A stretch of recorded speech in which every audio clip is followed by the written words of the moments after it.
Muito bem. Olhando a estrutura constitucional, quando nós analisamos a estrutura constitucional do Brasil de 1988, a Constituição Federal de 1988, a ideia de que um partido político é uma instituição privada, isso por si só já anula o artigo 1º da Constituição Federal.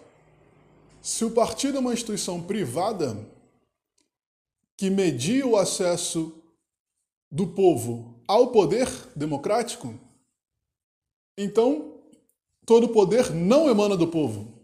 A Constituição Federal, no seu primeiro artigo, irá dizer que todo poder emana do povo, que o exerce diretamente ou indiretamente nos termos desta lei.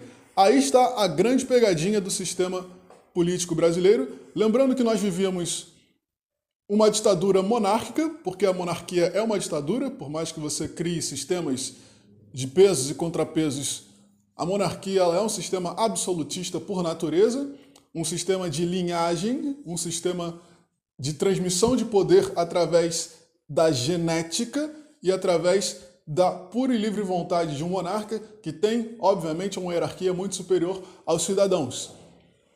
Nós saímos deste modelo, que é um sistema ditatorial absolutista, para um golpe republicano, que era contra esse modelo ditatorial absolutista, mas que nunca objetivou, mas que jamais teve por natureza, por intuito ou por desejo instaurar um sistema democrático de direito. Então, o modelo republicano brasileiro, que vai desde 1989 até o modelo atual de 1988, nosso modelo que vai desde 1890 até hoje, 2025, mas que perpassa pela Constituição de 1988, então, quando nós temos a República Brasileira funcionando desde 1890, essa República Brasileira ela não visava a instituição de um Estado democrático de direito. E ela cria um sistema de representação de votos e de partidos que vai se manter para preservar os direitos da classe política que instaura o golpe republicano. Ninguém instaura um golpe para perder o poder nesse golpe. Pelo contrário, o golpe é instaurado para preservar o poder. Quais são os mecanismos de preservação de poder? Quais são os mecanismos de preservação de poder que foram instaurados no sistema republicano? Ora, o presidencialismo e o sistema partidário. Por quê? Porque o sistema partidário eleitoral representativo indireto, ou seja, a democracia representativa republicana indireta, ela dá todo o poder aos filiados ao partido. Todo o poder está aos filiados ao partido e aos eleitos, que reduz o número mais ainda, porque veja só, quando o partido media o teu acesso ao poder público, o número de partidos é limitados.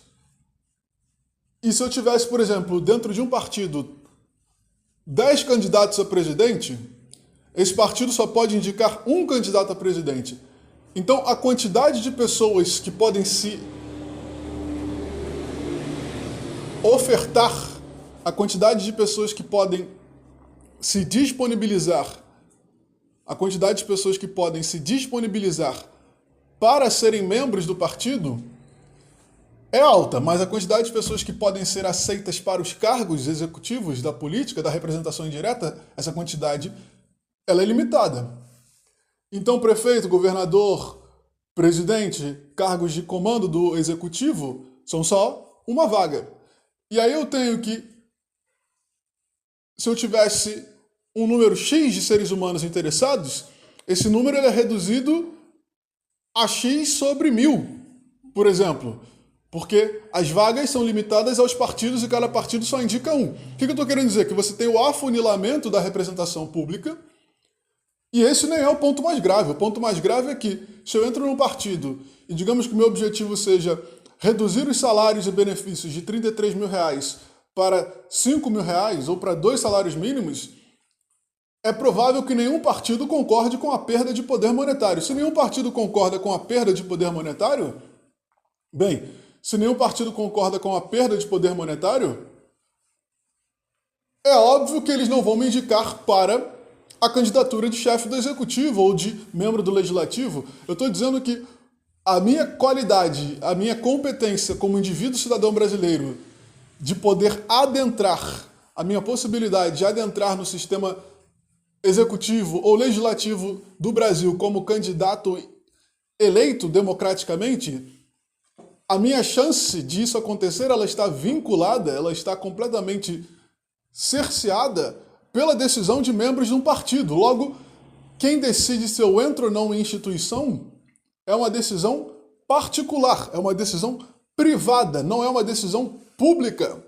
Logo, o acesso do indivíduo no modelo republicano brasileiro de democracia indireta, que é o nome técnico, científico da nossa democracia republicana indireta, esse Estado democrático de democracia indireta, quem regula o acesso do cidadão público livre à política é o controle privado, é o controle particular, é a decisão particular. Então os partidos são instituições privadas, de vontades privadas, que vão mediar se o indivíduo pode ou não acessar o órgão público.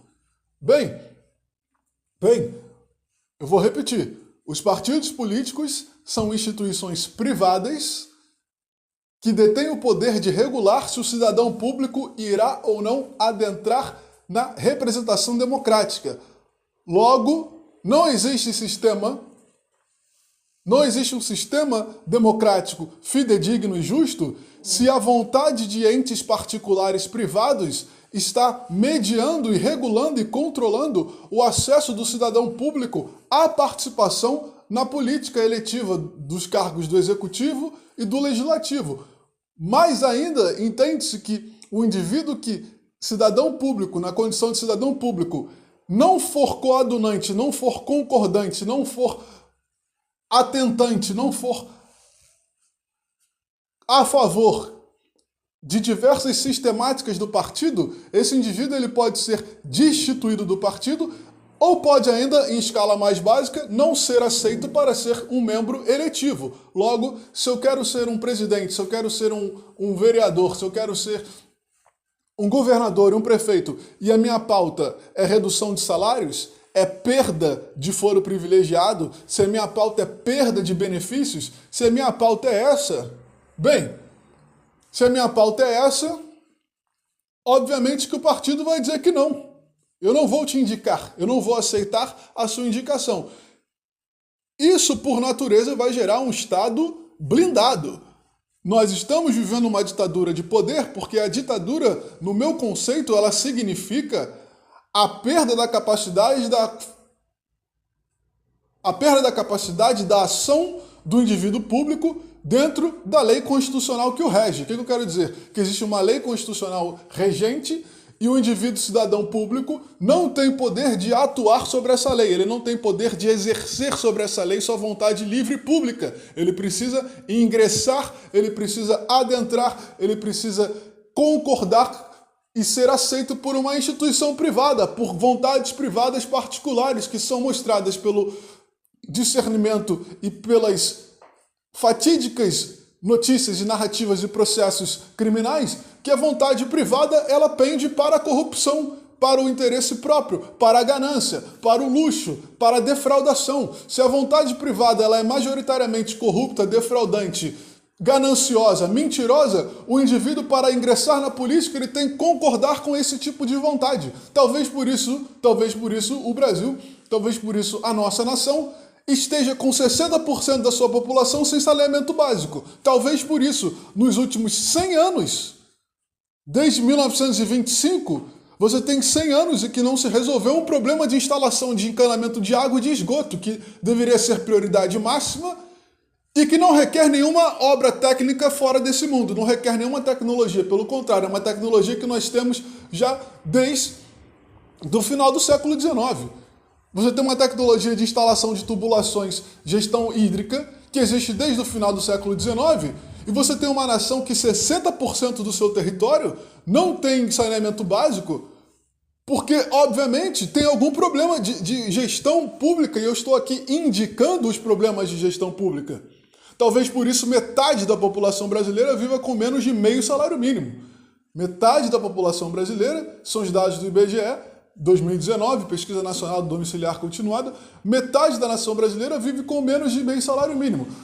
Talvez esses dados sejam categoricamente mostrados, mas os eventos brasileiros de famílias que moram em lixões, crianças que vivem dentro de esgotos nas cidades grandes. Existem famílias de crianças morando dentro dos valões de água, de esgoto, que tomam banho ali, que têm seu abrigo da chuva e do frio em bueiros.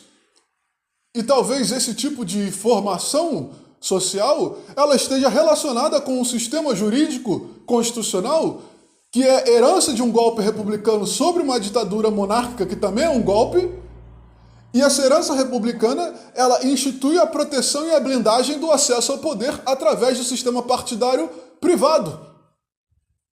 Através do sistema partidário privado, você tem o impedimento do acesso ao poder político, de forma que o povo brasileiro se torna um gerador de riqueza. Qual é a função do povo brasileiro? A função do povo brasileiro é gerar riqueza, ele é um gerador de riqueza, e essa riqueza ela é transferida para o luxo, para a riqueza individual de membros da alta classe política.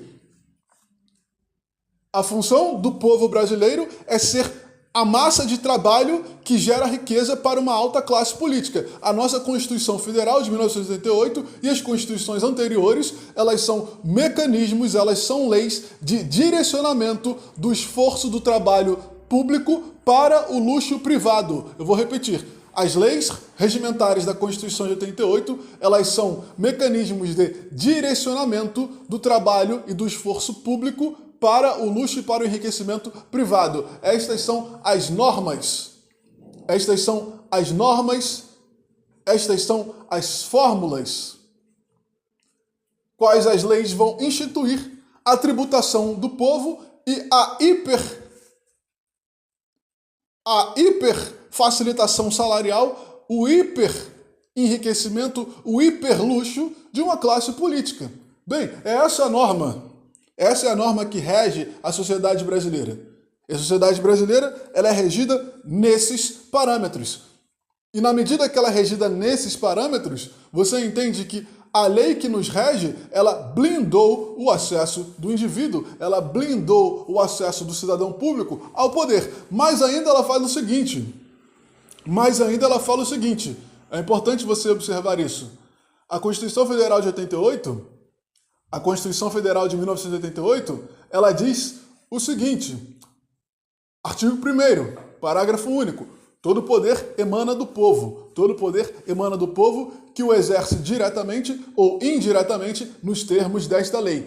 Bem, quais são as formas de exercício direto de poder? Quando que o povo pode diretamente exercer poder? Quando que o povo, dentro da Constituição Brasileira de 1988, quando que ele pode exercer o seu direito democrático de representação direta? Bem, plebiscito e referendo. O plebiscito e o referendo dependem da aprovação da Câmara Legislativa.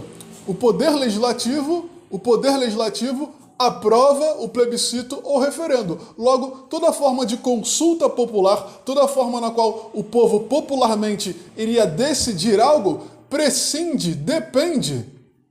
depende, está vinculada à decisão do Poder Legislativo. Logo, o Poder Legislativo que foi eleito por um sistema privado, por um sistema de partidos privados, esse poder legislativo de indivíduos selecionados pela vontade privada e não pela vontade pública, esse sistema vai decidir se a vontade pública irá atuar sobre o poder geral ou não, se a vontade pública irá atuar em grande escala ou não, se quem decide isso é o poder, privado, bem, é óbvio que não existe o exercício do direito direto do poder. Logo, a democracia brasileira, ela é plenamente indireta. Ela é uma democracia plenamente indireta. Não existe mecanismo de representação direta de poder no Brasil. O povo não tem o cumprimento do artigo 1º da Constituição Federal. Todo poder não emana do povo. Todo poder não emana do povo. Porque a instituição privada, ela se autoelege. A instituição privada, ela se autoelege. O povo é indiferente. O povo é indiferente, tá? Ele é indiferente às relações de voto. Inclusive, nós teríamos que estudar se existe um quórum mínimo para as eleições brasileiras. Ou seja, será que existe um mínimo populacional para que a eleição seja válida? Por mais que, digamos, se os 200 milhões de brasileiros, se os 199.998 brasileiros votarem 199.998.998 brasileiros, ou seja, 199.999.998 brasileiros votarem nulo, digamos, e só esses dois votarem em si mesmos ou votarem na mesma pessoa, a eleição é válida? Porque votos totais, 2. Aí o candidato teve 2 votos contra 0 e esse candidato ganha. Se isso é real, está sendo indicado que a vontade eletiva do povo ela é nula, porque se o povo todo decidir não votar, mesmo assim haverá representantes que votaram em si mesmos. E aí, se o partido é uma instituição privada e o povo, como sua massa, não concorda com nenhum partido e o povo desiste de votar e esse partido vota em si mesmo, esse partido sendo vitorioso, ele elege um cidadão para diversos cargos e esse cidadão não tem nenhuma representação popular porque o povo é contra esse cidadão. Olha que incrível. Então, o sistema ele opera sem a vontade pública. Bem, é isso.